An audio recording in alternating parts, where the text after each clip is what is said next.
যদি কেউ সালাহ আদায় না করে তাহলে তার অনেক বিপদ হতে পারে। তখন হতে পারে আপনার বিশ্বাস দুর্বল হয়ে যাবে, অথবা এই বিশ্বাসটা চলেও যেতে পারে।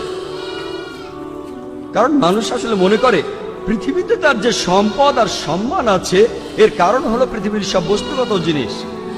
এভাবে সে আল্লাহ সুবহানাহু ওয়া তাআলার কাছ থেকে দূরে সরে যায়। এই নিয়ম শৃঙ্খলার অভাবেই সে আল্লাহ সুবহানাহু ওয়া তাআলা থেকে দূরে সরে যায়। পৃথিবীর বিভিন্ন জিনিসের মোহ থাকলে, বস্তুগত জিনিসের, তাহলে সম্ভাবনা থাকে যে সে অন্যায় কাজ করবে।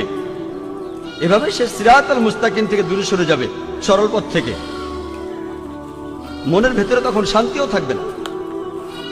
আপনার কাছে যে পরিমাণ সম্পত্তি থাকুক না কেন, এই সম্পদ আপনাকে শান্তি দিতে পারবে না।